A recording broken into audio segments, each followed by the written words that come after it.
اعوذ باللہ من الشیطان الرجیم بسم اللہ الرحمن الرحیم۔ انہوں نے اتنا نہ سمجھا کہ اللہ ان کے راز کو بھی جانتا ہے اور ان کی سرگوشیوں کو بھی، اور یہ کہ اللہ بڑا غیب کا جاننے والا ہے۔ جو لوگ خوش دلی سے خیرات کرنے والوں کو عیب لگاتے ہیں اور جن کو اپنی محنت کے سوا کچھ میسر نہیں آتا ان کو بھی عیب لگاتے ہیں، پھر اس طرح سب سے ہنستے ہیں، اللہ ان سب کی ہنسی اڑائے گا اور ان کے لیے دردناک عذاب بھی ہے۔ تم ان کے لیے دعائے مغفرت مانگو یا تم ان کے لیے دعائے مغفرت نہ مانگو،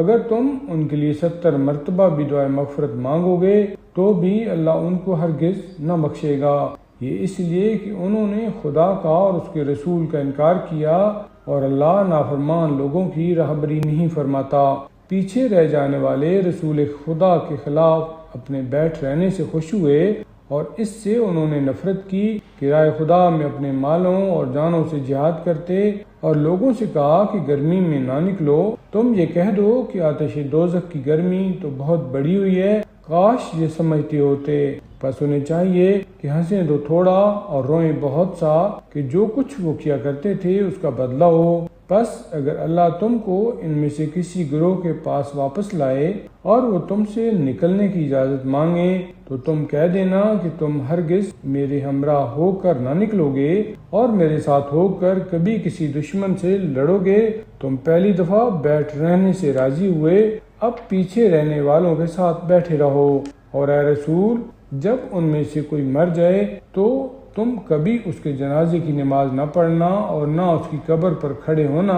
بے شک انہوں نے اللہ کے اور اس کے رسول کے ساتھ کفر کیا ہے اور وہ نافرمانی کی حالت میں مر گئے ہیں، اور ان کے مال اور ان کی اولاد تم کو تعجب میں نہ ڈالیں، سوائے اس کے نہیں کہ اللہ یہ چاہتا ہے کہ ان چیزوں کے ذریعے سے ان کو عذاب دے اور ان کی جانیں اس حالت میں نکلیں کہ وہ کافر ہوں۔ اور جب کوئی صورت اس حکم کے ساتھ نازل کی جاتی ہے کہ تم اللہ پر ایمان لاؤ اور اس کے رسول کے ساتھ ہو کر جہاد کرو، تو ان میں سے جو صاحبان قدرت ہیں وہ تم سے اجازت مانگتے ہیں اور کہتے ہیں کہ ہم کو چھوڑ دیجئے کہ ہم بیٹھ رہنے والوں کے ساتھ رہیں۔ وہ اس سے راضی ہو گئے کہ عورتوں کے ساتھ رہیں اور ان کے دلوں پر چھاپا لگا دیا گیا ہے، بس وہ کچھ سمجھتے نہیں۔ لیکن رسول نے اور ان لوگوں نے جو ان کے ساتھ ایمان لائے ہیں اپنے مالوں اور جانوں سے جہاد کیا، اور انہی کے لیے خوبیاں ہیں اور وہی پوری فلاح پانے والے ہیں۔ اللہ نے ان کے لیے جنتیں تیار کی ہیں جن کے نیچے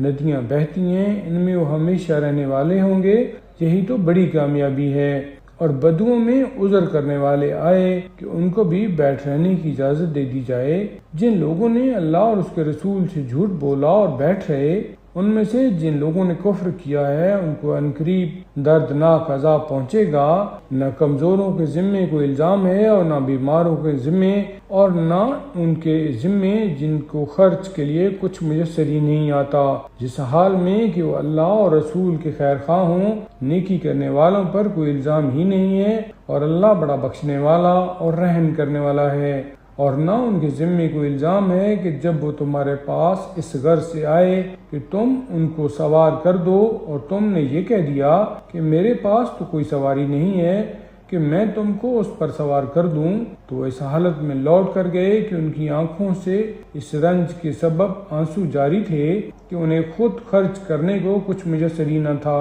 الزام تو صرف انہی لوگوں پر ہے جو باوجود مالدار ہونے کے تم سے اجازت مانگتے ہیں۔ وہ اس پر راضی ہو گئے کہ عورتوں کے ساتھ رہیں، اور اللہ نے ان کے دلوں پر چھاپا لگا دیا ہے، اب وہ کچھ نہیں جانتے۔